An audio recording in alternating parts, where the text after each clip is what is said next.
നിങ്ങളെ സ്വന്തം കാലിൽ നിൽക്കാൻ പഠിപ്പിച്ചു, നിങ്ങളുടെ കച്ചവടവും നിങ്ങളുടെ ടൂറിസവും എല്ലാം ഡെവലപ്പ് ചെയ്തു തന്നു. അപ്പോൾ സബ്സിഡിക്ക് അവർക്ക് ആവശ്യമില്ല, മറ്റെന്താ വരുമാനമില്ല. ഈ 2 രൂപയ്ക്ക് അരി കൊടുത്തിട്ട് അതും വെച്ചുകൊണ്ട് ജീവിച്ചിരുന്ന ആൾക്കാരാണ്. അതേപോലെ തന്നെ 2 രൂപയ്ക്ക് രാജ്മയും ഇതും കിട്ടും. അപ്പോൾ ഈ രാജ്മയും ചാവലും കഴിച്ചുകൊണ്ട് ജീവിക്കുക. പഞ്ചാര ഉണ്ടാവും ഒരു ഡ്രമ്മ നിറച്ചിട്ട് വിൻ്റർ സീസണിലേക്ക്. അതിൽ നിന്ന് ലൈഫ് മാറി. ഇന്നവിടെ സിനിമ തിയേറ്റേഴ്സ് ഉണ്ട്, ഇന്നവിടെ complete foreign fast food joints ഉണ്ട്. ഇതൊന്നും കേട്ടുകേൾവില്ലാത്തൊരു കാശ്മീരിൽ ഞാൻ കണ്ടിട്ടുണ്ടായിരുന്നു. പകരം അവിടുത്തെ ലോക്കൽ ഫുഡും ഫ്രൂട്ട്സും ആ ഒരു ഉണക്ക റൊട്ടിയുണ്ട്, വലിയ റൊട്ടി, അത് പൊടി പിടിച്ച് റോഡിൻ്റെ സൈഡിൽ ഇങ്ങനെ വെച്ചിട്ടുണ്ട്, അതും വാങ്ങിച്ച് തിന്നുകൊണ്ട് നടക്കുന്ന ഒരു കാശ്മീർസ് ഉണ്ടായിരുന്നു. ഇന്നതല്ല. ഇന്നവിടെ ഫാസ്റ്റ് ഫുഡ് ജോയിൻസും നിങ്ങൾ ചെന്ന് കഴിഞ്ഞാൽ നമുക്കവിടെ എന്ത് വേണമെങ്കിലും കിട്ടും. ആ ഒരു സിറ്റുവേഷനിലേക്ക് എത്തിയില്ലേ കാശ്മീർ? സോ അതിനെയാണെന്ന് ഈ ഒരു അറ്റാക്ക് കൊണ്ട് തകർക്കാൻ ഇവന്മാർ പ്ലാൻ ചെയ്തിരിക്കുന്നത്. പക്ഷേ ഇന്നത്തെ കാശ്മീരിൻ്റെ ആ ഒരു റിയാക്ഷനോടെ കണ്ടപ്പോൾ എനിക്ക് മനസ്സിലായിട്ടുണ്ട്, കാശ്മീർ അത്ര പെട്ടെന്നൊന്നും ഫോളോ ചെയ്യില്ല. കാരണം ഇന്ന് ജനങ്ങൾ മാറി. അവർക്കിനി നിങ്ങൾക്ക് അവരെ അങ്ങനെ അങ്ങ് പേടിപ്പിക്കാൻ പറ്റില്ല. ഇത് പേടിപ്പിച്ചത് അവർ ടൂറിസ്റ്റുകളെ കൊന്നിട്ടാണെങ്കിലും പേടിപ്പിക്കാൻ ഉദ്ദേശിച്ച കാശ്മീരീസിനാണ്. അതാണ് ഞാനിപ്പോൾ സംസാരിച്ചുള്ളൂ അവിടുത്തെ ലോക്കലായിട്ട്. അവൻ ഷോപ്പിയാനിലും അവൻ പറഞ്ഞു, സാർ ഞാൻ ആനന്ദനാഗിൽ പോയിട്ട് ഇരിക്കുകയാണ് അപ്പം, പക്ഷേ ഞാൻ ഷോപ്പിയാനിലും ഇവിടെയും പോയി. എല്ലാവരും ഇങ്ങനെ ഇരിക്കുന്നുണ്ട് സാർ, മൂകരായിട്ട്.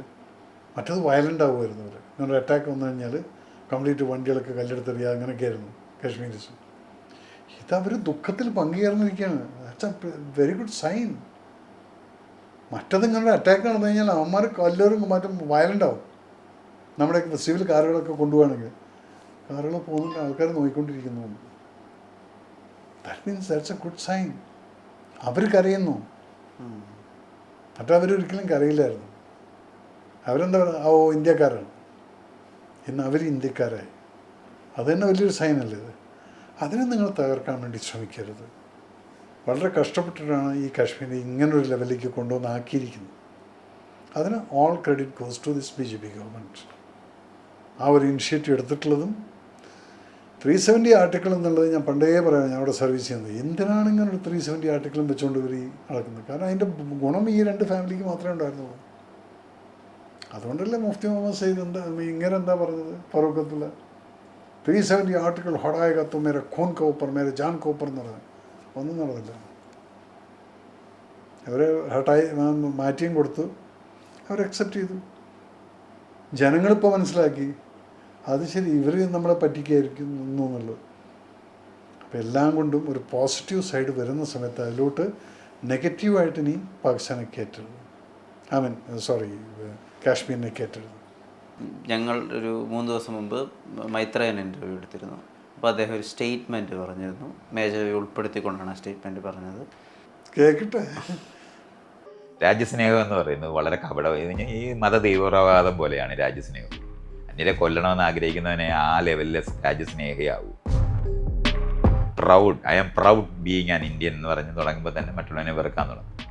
നാട്ടിനകത്തെ അധികാരമുള്ളവർ സാധാരണ പട്ടാളക്കാരാക്കും. അവരെ കൊണ്ടുപോയി വെടിവെച്ച് കൊല്ലും. പാകിസ്ഥാനിൽ മിന്നൽ യുദ്ധം ചെയ്ത് വിജയിച്ചു എന്നൊക്കെ പറയുന്നത് പ്രാകൃതമായ ലോകമാണ്. അവർ ചെയ്യുന്ന ആ ദ്രോഹപ്രവൃത്തി നമ്മൾ ആവർത്തിക്കുക എന്നുള്ളതാണ് ഇപ്പോൾ ചെയ്തുകൊണ്ടിരിക്കുന്നത്. ഈ ശത്രുക്കളിൽ നിന്ന് സംരക്ഷിക്കും. നമ്മുടെ ശത്രുക്കൾ എന്നൊക്കെ പറഞ്ഞ പണ്ട് കാലത്ത് പറയുന്ന വരിയാടോ, രാജാക്കന്മാർക്ക് ആ ശത്രുക്കളുള്ളത്. ഓരോ പട്ടാളക്കാരനും ജോലിക്ക് തന്നെയാണ് പോയിട്ടുള്ളത്. കൂലി കൊടുക്കാതിരിക്കുക. എത്ര പേര് രാജ്യസ്നേഹം കാണിക്കും? ഈ മേജർ രവി സഹിതം. അതുകൊണ്ട് ദേശീയതയല്ല നമുക്ക് വേണ്ടത്, പട്ടാളമല്ല നമുക്ക് വേണ്ടത്.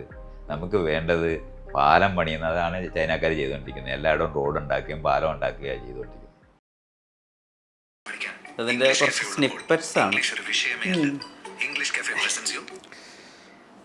ഇതിനിപ്പം റിയാക്ഷൻ വേണമെന്നുള്ളതാണ് സാറിൻ്റെ പേരുൾപ്പെടെ പറഞ്ഞതുകൊണ്ടാണ് അത് ഞാൻ പറയുന്നത്. ചില വ്യക്തികൾക്ക് അവരുടേതായിട്ടുള്ള ചില കാഴ്ചപ്പാടുകൾ അത് നമുക്കൊന്നും ഒരിക്കലും സമൂഹത്തിൽ ഉൾക്കൊള്ളാൻ പറ്റിയെന്ന് വരില്ല.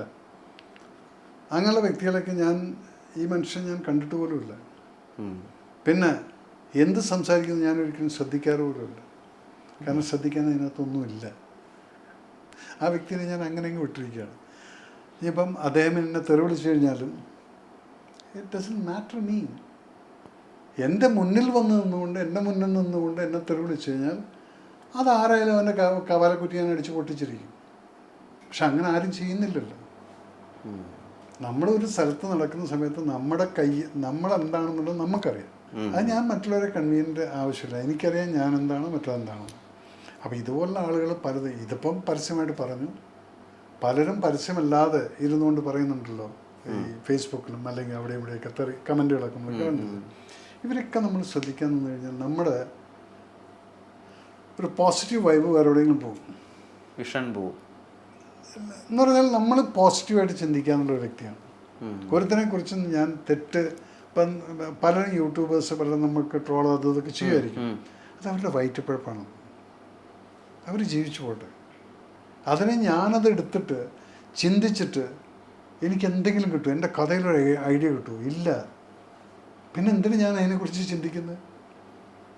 അപ്പോൾ ഒരിക്കലും ഞാൻ ഇങ്ങനെയുള്ള കാര്യങ്ങൾക്ക് ഒരു എന്തെങ്കിലും ഒരു സംഭവം കഴിഞ്ഞ് എൻ്റെ അടുത്ത ആൾക്കാർ എന്നോട് പറയണം, എൻ്റെ പല സുഹൃത്തുക്കളും പറയും നിങ്ങളാണ് കറക്റ്റ്, പറയാനുള്ളത് ഫേസ്ബുക്ക് ലൈവിലും കയറിയിരുന്നെങ്കിൽ പറയും, അത് ഞാൻ എൻ്റെ പാട്ടിലങ്ങ് പോകും. അതിൻ്റെ താഴത്ത് എന്ത് കമൻറ്റ് വരുന്നു എത്ര വരുന്നു എന്നുള്ളത് ഐ ഡോണ്ട് ഈവൻ ബോദർ. ലൈവിലിരിക്കുമ്പോൾ ചില കമൻറ്റുകൾ നമുക്ക് കാണാം, അവർക്ക് ചിലപ്പോൾ മറുപടി കൊടുക്കും. ബാക്കി അതിൻ്റെ നെഗറ്റീവാണോ പോസിറ്റീവാണോ? എൻ്റെ അഡ്മിനുണ്ട്. അഡ്മിൻ പണ്ടൊക്കെ she use to get excited. മക്കളെ ഇത് ഇങ്ങനെയാണോ അങ്ങനെ? ഞാൻ പറഞ്ഞത് എനിക്ക് വല്ല പ്രാന്തുണ്ട്, നീ എന്തിനാ അതൊക്കെ വായിക്കാൻ പോകുന്നത്? അവസാനം ഷീ ആൾസോ സ്റ്റോപ്ഡ്. സോ നമുക്ക് പറയാനുള്ളത് പോസിറ്റീവ് ആണെങ്കിൽ നിങ്ങൾ പറഞ്ഞില്ലെങ്കിൽ പോകും. ഇപ്പം ഇദ്ദേഹത്തെ പോലെ ഒരാൾ മേജർ ശമ്പളത്തിന് ഇപ്പോൾ അതെ ആ ശമ്പളത്തിനായിരുന്നു ഞാൻ പോയത്. പക്ഷെ ഞാനറിയാതെ ഞാൻ ഒരു ദേശസ്നേഹിയായത് എങ്ങനെയെന്നുള്ളത് അത് അദ്ദേഹത്തിനെ പറഞ്ഞ് മനസ്സിലാക്കാനുള്ള സമയം ഞാൻ ചിലവാക്കുന്നില്ല. കാരണം മനസ്സിലാവില്ല അത്. ഈ ദേശസ്നേഹം എന്ന് പറയുന്നത് വെറും പട്ടാളത്തിൽ പോയതുകൊണ്ടുള്ളതല്ല. തന്നെപ്പോലെ ഒരുത്തനും ദേശസ്നേഹം ഉണ്ടായിരിക്കണം. അത് താൻ ചെയ്യുന്ന പ്രവൃത്തിയിലാണ്. തന്നെക്കൊണ്ട് മറ്റൊരാൾക്കൊരു ഉപദ്രവമില്ലാതെ ജീവിക്കുന്നതിനൊരു ദേശസ്നേഹിയാണ്. താൻ കൊണ്ട് ഒരു കാർ കൊണ്ടുപോയിട്ട് നടു റോഡിൽ പാർക്ക് ചെയ്ത് കഴിഞ്ഞാൽ you are creating problem for others. പിറകിൽ വരുന്ന ആംബുലൻസിന് പിന്നീട് താൻ വരിക ഞാനൊരു സിഗരറ്റ് വലിച്ചിട്ട് വരട്ടെ 1 മിനിറ്റ് എന്ന് പറഞ്ഞൊരു വണ്ടി അവിടെ നിർത്തിപ്പോയി കഴിഞ്ഞാൽ ഈ 1 മിനിറ്റിൻ്റെ ഉള്ളിലേക്ക് ആംബുലൻസ് വരുന്നു. ഈ ആംബുലൻസ് തൻ്റെ കാറ് മാറ്റാൻ വേണ്ടി അവിടെ 30 സെക്കൻഡ് മാറിയുന്നു. ആ 30 സെക്കൻഡിൽ ജീവൻ പോകും. ഇവിടെയാണ് രാജ്യസ്നേഹം. മറ്റുള്ളവർക്ക് വേണ്ടി ഞാൻ ഉപദ്രവകാരി ആവരുത്. പിന്നെ ഞാൻ എന്തെങ്കിലും പറഞ്ഞ് മറ്റുള്ളവനെ വേദനിപ്പിച്ചിട്ട് എനിക്കെന്ത് കിട്ടാനാണ്? അല്ലെങ്കിൽ ഞാനെന്തോ വലിയ ആളാണെന്ന് കാണിക്കാൻ വേണ്ടിയിട്ട്, ഞാൻ ഇൻ്റലക്ച്വലാണെന്ന് കാണിക്കാൻ വേണ്ടി ഞാൻ പലതും പറഞ്ഞു കഴിഞ്ഞാൽ രാജ്യസ്നേഹത്തിനെ വ്യാഖ്യാനിക്കാൻ നിന്ന് കഴിഞ്ഞാൽ അവർക്കൊന്നും നമ്മൾ മറുപടി കൊടുക്കരുത്. ഞാനിതിന് എൻ്റെ ടൈം വേസ്റ്റ് ചെയ്യുന്നത്. എനിക്ക് I got lot of things to do. ഇവരോടൊക്കെ ചോദിച്ചു നോക്കും, ഇവർ സമൂഹത്തിന് വേണ്ടിയിട്ട് എന്തെങ്കിലും ചെയ്തിട്ടുണ്ടോ? ഈ ഇങ്ങനെ കുറവ് വെളിപ്പടിക്കുക എന്നുള്ളതല്ലാതെ, ആരെങ്കിലും പറ്റി എന്തെങ്കിലും പറയുക എന്നുള്ളതല്ലാതെ നിങ്ങൾ സമൂഹത്തിന് വേണ്ടിയിട്ട് എന്ത് ചെയ്തിട്ടുണ്ടോ? ഞാൻ ചെയ്യുന്നത് എന്താണെന്നുള്ളത് എനിക്കറിയാം.